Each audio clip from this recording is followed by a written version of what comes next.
So welcome back to another episode, and I'm just gonna tell a story today and talk about a few things that I've never really talked about. I've talked about it to a certain extent, but other things I haven't. And it's really interesting. What set me off to do this episode was I noticed on Twitter that today, and I don't know when I'm going to put this video up, but today when I'm recording the video, it's the 20th anniversary of Mario Kart 64.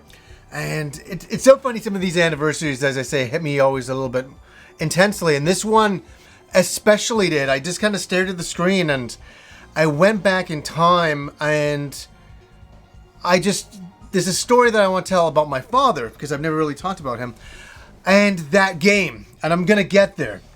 And it has a very interesting ending to this story. It really, really does. So I just want to say that, 18 years ago, my father passed away from cancer. It was very, very quick. He was diagnosed. He just had some aching in his back. We took him to the hospital. About 2.5 weeks later, he passed away. So it was very sudden for my family, and it was just a very intense time, and it was really crazy. But I want to talk about my dad before that, because I've never talked about my dad and my relationship with him.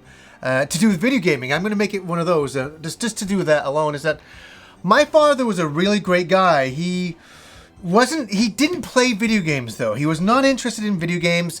He took me to see all the greatest science fiction, fantasy movies ever, but he didn't collect anything. He just went and saw a movie, and that was it. He was a very old-fashioned family man, which was fantastic. But we would talk a little bit about a movie afterwards, and then that would be it. We'd never talk about it again. And then he surprised me with a Nintendo in 1987 out of the trunk of the car. I was playing hockey. I was putting my hockey bag in the back of the car. He didn't want me to put it in there because he had bought me something for my birthday, and that was the Nintendo Entertainment System, the machine that would really change my life. And so the great thing is my father would watch me play a bunch of games, and he was really excited the first time I played Mario, and I finished that game. He loved that. He thought it was so cool.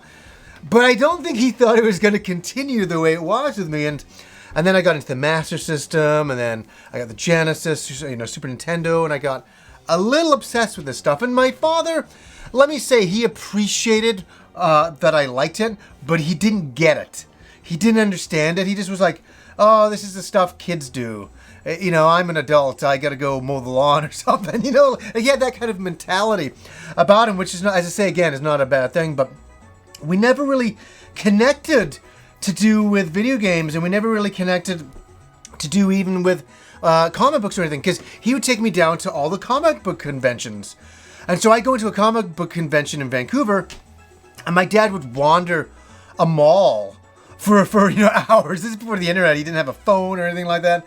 He would just go get a coffee, and he'd sit down. Maybe he'd just relax from his working week back then, when I think back to it, because I was such a young guy. So, but he never said, hey, what comics did you get? He was never interactive with me about any of my hobbies. And I think he wasn't an interest of his. It was like, okay, cool, you're doing it. That's for you. And I remember getting Ease Books 1 and 2 for Christmas, and the enthusiasm I had was through the roof. And he's just like, okay, this is kind of what you do. And the funny thing is, so we had that kind of relationship for years and years. And it wasn't until I hit my 20s, and I think this for a lot of people as well, in my teens, I was just a stupid teenager, going through stupid teenager things, and my parents were like, they were something different than me. And when you hit around 19, 20, 21, you realize that your parents are people, and all of a sudden you're friends in a whole different way than you've ever thought of them. Before, they were the parental figure, and now that you're kind of equal, you have this same kind of intelligence, mentality. They have a lot more experience than you. You should always listen to your parents. I'm not kidding. I wish I listened to a lot of more of my father's advice. And anyways, so me and my father became a lot closer at this time, and we would talk about life, the universe, and everything. It was one of the best times, and this is just before he died, so we were becoming closer that way. But the story I'm getting to with Mario 64 is the most interesting one with my dad, is because he never played video games, ever.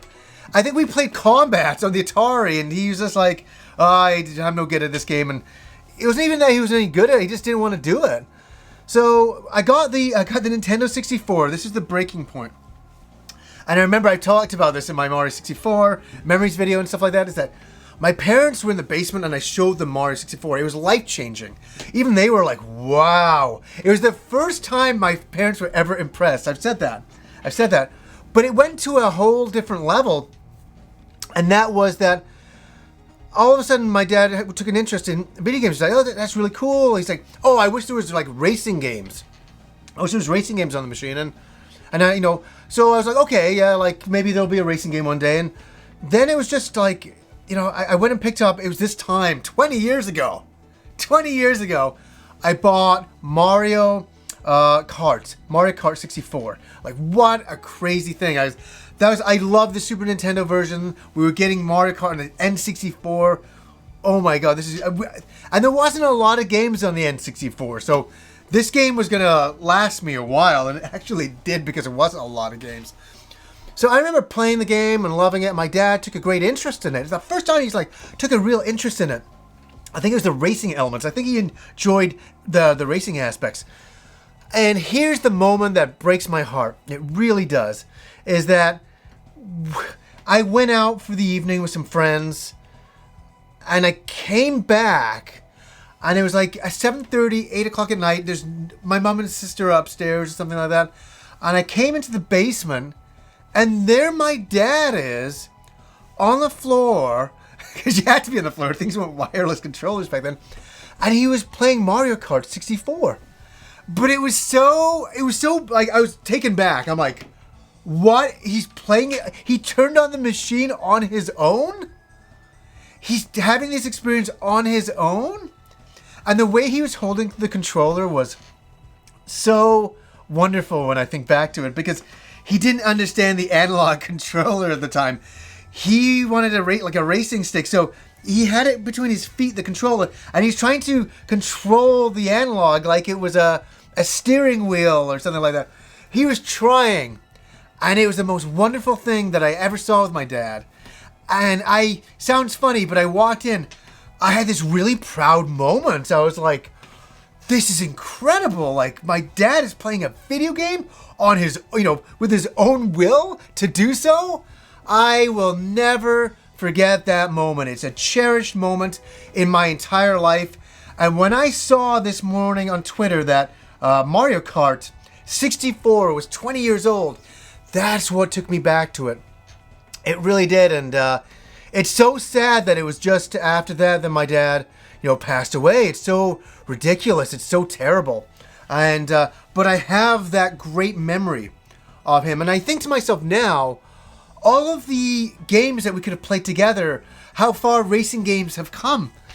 How far all of that has come, that I could have got him a really great racing wheel, and I think he would have really enjoyed it. I can see him being, getting into like Gran Turismo or something like that. Something, and really spending a lot of time into it. I think he was on the brisk of getting into that. For that time in our lives, I finally could talk to my dad in a real way. He could talk to me in a real way, and we finally met in the middle. And we're starting to share things, and then, life happens to us all, doesn't it? So it's really important to appreciate all those little memories, because you never know when they're going to be taken away from you in some regard. So anyways, guys, until next time.